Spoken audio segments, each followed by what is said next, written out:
50 years ago, George Lucas started writing the script for what would become Star Wars Episode 4, A New Hope. A movie that changed the lives of many, many people. So I'm celebrating that anniversary with 20 facts about Star Wars that you might not know about.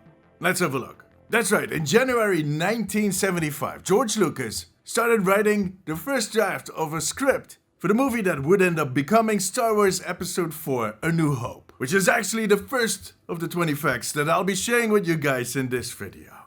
Well, 20, it might be a little more, it might be a little less. I kinda suck at counting.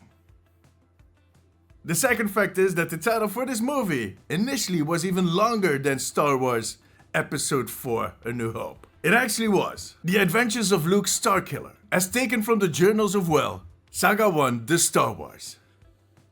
If I made a video with a title like that right here on YouTube, they would just erase my account. They would say, you're done, get out of here. Number 3.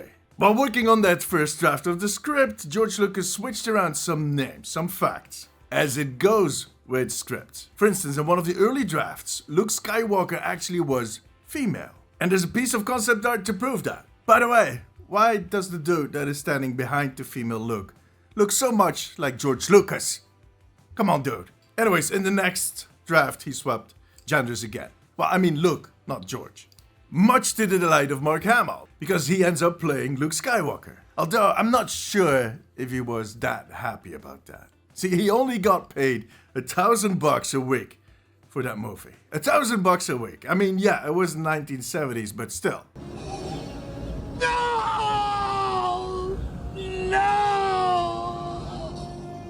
Now, later his deal was adjusted and he got 0.25% of the profits. Which is not bad in the case of a Star Wars movie. On The Emperor alone, he apparently made $1 million. Which is, in the 1980s, a lot of money. It actually still is a lot of money. Kinda.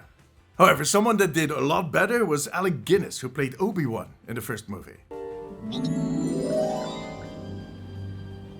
Hello there. And very much against his will. He did not want to play in these movies. He found them to be fairy tale gibberish, especially the dialogues. But they managed to convince him by giving him 2% of the box office. 2%, come on. But that might also explain why they killed him off at the end of the first movie. Because that was initially not the plan. Oh yeah, by the way. Spoiler alert! Yeah, I'm supposed to say that before I say stuff like that. Sorry. Well, you know, it's been a while. But yeah, in the original script, Obi-Wan survives his fight with Darth Vader.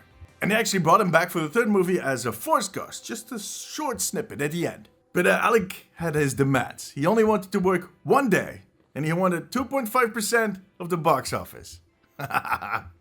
He actually got paid millions for doing 6 to 8 hours of work. But he was a great Obi-Wan. I mean, there were some really good actors in those first movies. Some roles even required several great actors. Like Darth Vader, for instance. In the suit, you had David Prowse, who was a British bodybuilder. So British, actually, that George Lucas decided not to use his voice. Start tearing this ship apart piece by piece until you find those tapes. Find the passengers of this vessel. I want them alive! I don't know what you're talking about. I'm a member of the Imperial Senate on a diplomatic... You are part of the Rebel Alliance and a traitor. Take her away. Understandable reasons. On top of that, the Darth Vader suit apparently made a lot of noises, squeaking, cracking, all that kind of stuff. Makes sense. There's a lot of leather, latex, rubber.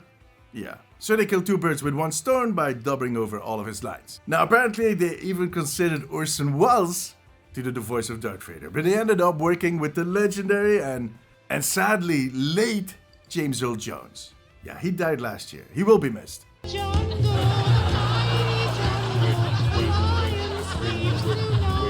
Bring it home, Mufasa.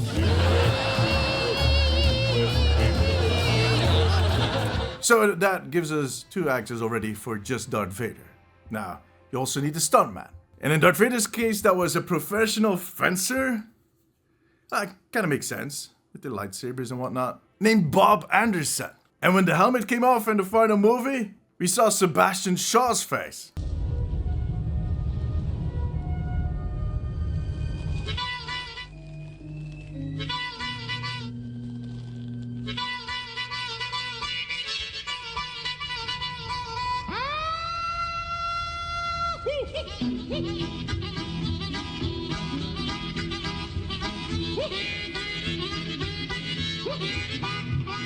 Man, I love that meme. But yeah, 4 actors for 1 Darth Vader. And that is just in the original trilogy. By the way, did you know that David Prowse was originally offered the role for Chewbacca and Darth Vader? He ended up picking Darth Vader, I presume because of the suit. And yeah, because Chewbacca didn't really have lines, did he? But then he ends up picking Darth Vader, gets a suit put on him anyways, and they overdub all of his lines. Life can get really weird sometimes. And Chewbacca, he was actually voiced by a bear, a lion, and a walrus. The character of Chewbacca was inspired by George Lucas' dog, who was always sitting next to him in the car, the passenger seat. And the name of that dog was Indiana. Yeah, like in Indiana Jones, yeah. I need to make a whole separate video on this. But let's get back to Darth Vader, shall we? Because I have an extra fact. Well, actually I have 2 extra facts that most people seem to know, but that I have to put in here. It's mandatory for a video like this. 1. There is that pivotal, well-known scene where Darth Vader tells Luke that he is his father. Spoiler alert. Yeah, I'm really bad at this. But anyways, when they recorded that scene, almost nobody, at least that's what they thought, knew what he was going to say. In the script it said, Obi-Wan killed your father. And for as far as I know, that's also what David Prowse said. But then James Earl Jones added the line that we all think we know. Because fact number 2 is that we all think that he says, Luke, I am your father. That is the line according to our big hive mind. But he actually says, no, I'm your father. What is happening? How are we all remembering the wrong thing? He told me you killed him. No, I am your father. But you know what the best part is? There were thousands of people that already knew that Darth Vader was the dad of Luke Skywalker way before the movie was released. Because the books, the novels for that movie were released a few months ahead of the movie. So there were thousands of people out there that had read it, but we didn't have social media, so they all just kept it to themselves. What a wonderful time. While we're talking about popular lines, another one is Han Solo's I know, which was a reaction to Princess Leia telling him that she loves him. And he was supposed to say, I love you too, but Harrison Ford just turned it into the I know, which is such a fitting line for Han Solo. I love you. I know. Or it might just have been Harrison Ford trying to get himself fired. Because it is well known that Harrison Ford was kind of done with the role by the end of the second movie, and that he actually wanted Han Solo to die in that cryopod. And he even had some of the writers on his side. It was going to happen, but George Lucas said no. George Lucas wanted it to have a happy ending. But in the end, Harrison Ford got his way. That's how it goes in Hollywood. Oh yeah, spoiler warning. Sorry. So, David Prowse got his voice dubbed over because he sounded too British. Well, Anthony Daniels, who played 3CPO, actually had the reverse situation. He did such a great job on voicing that droid that it ended up keeping his voice because he sounded so British. That was initially not the plan. In the movies, 3CPO had a very close relationship with another droid, R2-D2. They were like the odd couple. Well, it turns out that the actors that played those droids did not get along at all. Anthony and Kenny Baker did not like each other. For Yoda, George Lucas originally wanted to have Jim Henson, the creator of the Muppets, but he was so busy that he suggested his buddy, Frank Oz.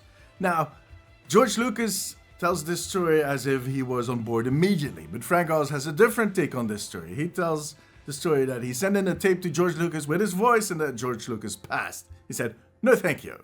But later in post-production, while Frank Oz was on vacation with his family, George Lucas gave him a call and told him, hey dude, yeah, you might want to come in. We do want to use your voice. But much to George Lucas' credit, he even tried to get him nominated for an Oscar for voicing Yoda. Sadly, the Academy did not consider puppeteers to be actors, which is kind of sad because they did have a lot of puppeteers in those movies. Jabba the Hutt, for instance, took 3 to 7 puppeteers, depending on the source, for a suit that cost $500,000. That's half of what Mark Hamill got paid for the Emperor. Jar Jar Binks, on the other hand, was the first fully digitally animated character in a live-action movie. Did not help with his popularity, sadly. You saved my again. What's this? A local. Let's get out of here before more droids show up. More? More did you speak? Another big digital first that is on the Star Wars record is that the Attack of the Clones was the first movie to be fully recorded on digital cameras. Woohoo! I do that every day.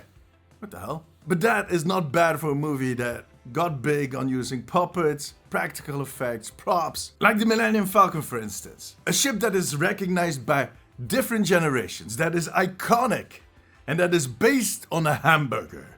Now seriously, they originally had a different design for the Millennium Falcon that was more tube-like, but apparently it looked a little too close to a ship that was featured in the British sci-fi show.